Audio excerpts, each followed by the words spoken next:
وادی کشمیر میں strawberry, cherry اور پلم کی کٹائی کا موسم جولائی کے وسط سے اگست مہینے کے آخر تک رہتا ہے۔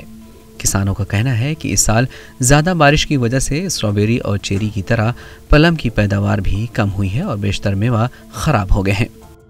پلم اور سیب کے کاشتکار غلام رسول کا کہنا ہے کہ دیگر کاشتکاروں کی طرح ان کو بھی امید تھی کہ اس سال کاشت گزشتہ برس کے مقابلے بہتر ہوگی، تاہم ایسا نہیں ہوا۔ انہوں نے کہا کہ ہمارے باغ سے ہر روز ہزاروں کی تعداد میں پلم کے ڈبے منڈی جاتے تھے، تاہم امسال ابھی تک صرف چند سو ہی جا پائے ہیں اور ان کی قیمت بھی اچھی نہیں مل رہی ہے، کیونکہ یا تو میوہ خراب ہو گئے ہیں یا پھر بارش کی وجہ سے ان پر داغ پڑ گئے ہیں۔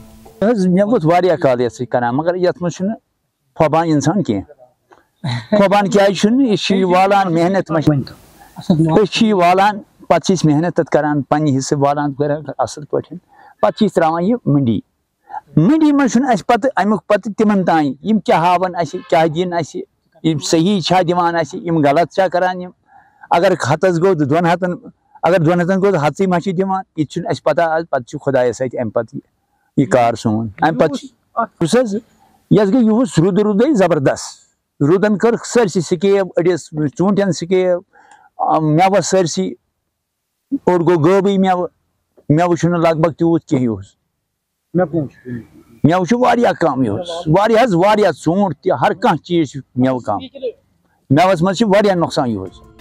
غلام رسول سری نگر شہر کے مضافات میں رہتے ہیں اور پہلے صرف سیب کی کاشت کرتے تھے، تاہم بعد میں اپنے باغات میں پلم بھی اگانا شروع کر دیا کیونکہ اس میں محنت کم اور منافع زیادہ ہے۔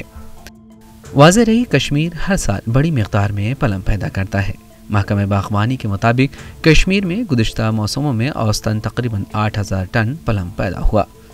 وادی کشمیر میں تقریباً 1500 ایکڑ اراضی پلم کی کاشت کے تحت ہے۔ وادی میں سب سے زیادہ پلم ضلع بڈگام میں پیدا ہوتا ہے۔